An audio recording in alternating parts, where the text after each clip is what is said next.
Why did the United States attack Libya, Iraq, Afghanistan, and Yemen? Why are U.S. operatives helping to destabilize Syria?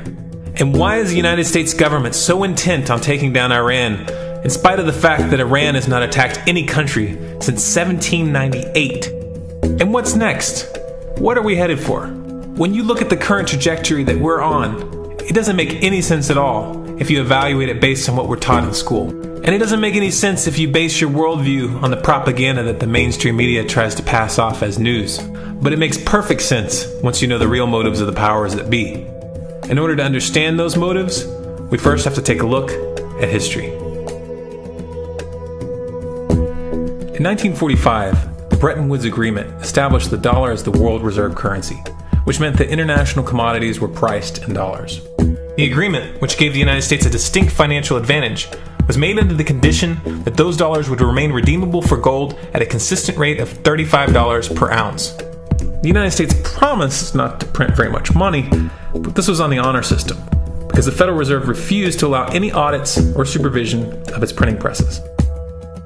In the years leading up to 1970, expenditures in the Vietnam War made it clear to many countries that the U.S. was printing far more money than it had in gold. And in response, they began to ask for their gold back. This, of course, set off a rapid decline in the value of the dollar.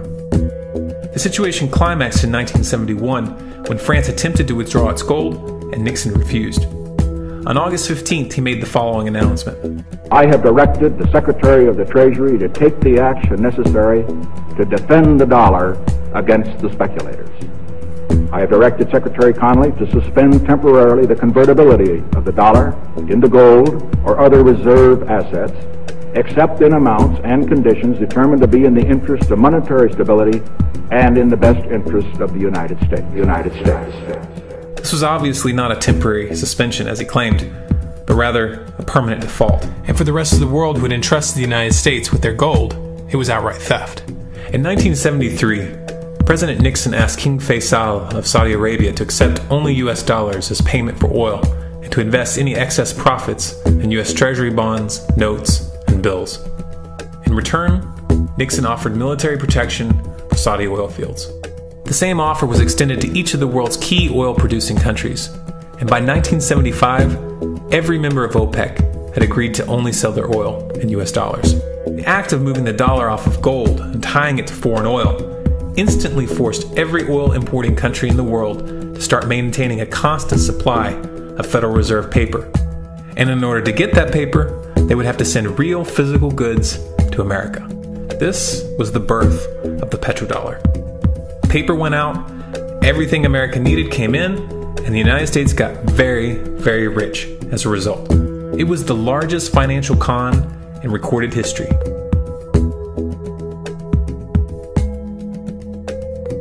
The arms race of the Cold War was a game of poker. Military expenditures were the chips, and the US had an endless supply of chips. With the petrodollar under its belt, it was able to raise the stakes higher and higher, outspending every other country on the planet, until eventually US military expenditures surpassed that of all other nations in the world combined. The Soviet Union never had a chance. The collapse of the communist bloc in 1991 removed the last counterbalance to American military might. The United States was now an undisputed superpower with no rival. Many hoped that this would mark the beginning of a new era of peace and stability. Unfortunately, there were those in high places who had other ideas. Within that same year, the US invaded Iraq in the First Gulf War. And after crushing the Iraqi military and destroying their infrastructure, including water purification plants and hospitals, crippling sanctions were imposed which prevented that infrastructure from being rebuilt. These sanctions, which were initiated by Bush Sr. and sustained throughout the entire Clinton administration, lasted for over a decade and were estimated to have killed over 500,000 children. The Clinton administration was fully aware of these figures. We have heard that 500,000 children have died. I mean, that's more children than died in Hiroshima. And you know, is the price worth it? I think this is a very hard choice, but we think the price is worth it. Miss Albright, what exactly was it that was worth killing 500,000 kids for? In November of 2000, Iraq began selling its oil exclusively in euros. This was a direct attack on the dollar and on U.S. financial dominance, and it wasn't going to be tolerated. In response, the U.S. government, with the assistance of the mainstream media, began to build up a massive propaganda campaign claiming that Iraq had weapons of mass destruction and was planning to use them. In 2003, the U.S. invaded, and once they had control of the country, oil sales were immediately switched back to dollars. This is particularly notable due to the fact that switching back to the dollar meant a 15 to 20% loss in revenue due to the euro's higher value. It doesn't make any sense at all unless you take the petrodollar into account. So I came back to see him a few weeks later, and by that time we were bombing in Afghanistan. I said, "Are we still going to war with Iraq?" And he said, "Oh, it's worse than that." He said, he reached over on his desk, he picked up a piece of paper, he said, I just got this down from upstairs, meaning the Secretary of Defense's office today, and he said, "This is a memo that describes how we're going to take out 7 countries in 5 years, starting with Iraq and then Syria, Lebanon, Libya, Somalia, Sudan, and finishing off Iran. Let's take a look at the events of the past decade and see if you see a pattern. In Libya, Gaddafi was in the process of organizing a bloc of African countries to create a gold-based currency called the dinar, which they intended to use to replace the dollar in that region. US and NATO forces helped destabilize and topple the Libyan government in 2011, and after taking control of the region, US armed rebels executed Gaddafi in cold blood and immediately set up the Libyan Central Bank. Iran has been actively campaigning to pull oil sales off of the dollar for some time now, and it has recently secured agreements to begin trading its oil in exchange for gold. In response, the US government, with mainstream media assistance, has been attempting to build international support for military strikes on the pretext of preventing Iran from building a nuclear weapon. In the meantime, they established sanctions which US officials openly admit are aimed at causing a collapse of the Iranian economy. Syria is Iran's closest ally, and they are bound by mutual defense agreements. The country is currently in the process of being destabilized with covert assistance from NATO, and though Russia and China have warned the United States not to get involved, the White House has made statements within the past month indicating that they are considering military intervention. It should be clear that military intervention in Syria and Iran isn't being considered. It's a foregone conclusion, just as it was in Iraq and Libya. The US is actively working to create the context which gives them the diplomatic cover to do what they already have planned. The motive for these invasions and covert actions becomes clear when we look at them in their full context and connect the dots. Those who control the United States understand that even if a few countries begin to sell their oil in another currency, it will set off a chain reaction and the dollar will collapse. They understand that there is absolutely nothing else holding up the value of the dollar at this point, and so does the rest of the world. But rather than accepting the fact that the dollar is nearing the end of its lifespan, the powers that be have made a calculated gambit.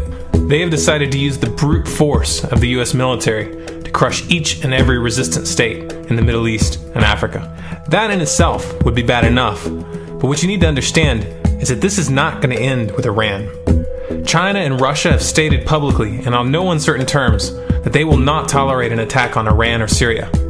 Iran is one of their key allies, one of the last independent oil producers in the region, and they understand that if Iran falls, then they will have no way to escape the dollar without going to war. And yet the United States is pushing forward in spite of the warnings. What we are witnessing here is a trajectory that leads straight to the unthinkable. It's a trajectory that was mapped out years ago in full awareness of the human consequences. But who was it that put us on this course? What kind of psychopath is willing to intentionally set off a global conflict that will lead to millions of deaths just to protect the value of a paper currency? It obviously isn't the president. The decision to invade Libya, Syria, and Iran was made long before Obama had risen to the national spotlight. And yet, he's carrying out his duty just like the puppets that preceded him. So who is it that pulls the strings? Often the best answer to questions like this are found by asking another question. Qui bono? Who benefits? Obviously, those who have the power to print the dollar out of thin air have the most to lose if the dollar were to fall. And since 1913, that power has been held by the Federal Reserve. The Federal Reserve is a private entity owned by a conglomerate of the most powerful banks in the world. And the men who control those banks are the ones who pull the strings. To them, this is just a game. Your life and the lives of those you love are just pawns on their chessboard. And like a spoiled 4-year-old who tips the board onto the floor when they start to lose, the powers that be are willing to start World War III to keep control of the global financial system. Remember that when these wars extend and accelerate. Remember that when your son or your neighbor's son comes back home in a flag-draped coffin. Remember that when they point the finger at the new boogeyman, because the madmen who are running this show will take this as far as you allow them to. So how much time do we have left? It's a question I hear constantly, but it's the wrong question. Asking how much time we have left is a passive posture. It's the attitude of a prisoner who's waiting to be taken out to a ditch and shot in the back of the head. What are our chances? Can we change course? Also the wrong question. The odds don't matter anymore. If you understand what we're facing, then you have a moral responsibility to do everything in your power to alter the course that we're on, regardless of the odds. It's only when you stop basing your involvement on the chances of success that success actually becomes possible. To strip the ill-begotten power from the financial elites and to bring these criminal cartels to justice will require nothing less than a revolution. The government is not going to save us. The government is completely infiltrated and corrupt to the core. Looking to them for a solution at this point is utterly naive. There are 3 stages of revolution, and they are sequential. Stage 1 is already underway. Stage 1 is the ideological resistance. In this stage, we have to actively work to wake up as many people as possible about what is happening and the direction we're headed. All revolutions originate from a shift in the mindset of the population, and no other meaningful resistance is possible without it. Success in this stage of the game can be measured by the contagion of ideas. When an idea reaches critical mass, it begins to spread on its own and seeps into all levels of society. In order to achieve that contagion, we need more people in this fight. We need more people speaking out, making videos, writing articles, getting this information onto the national and international stage. And we especially need to reach the police and the military.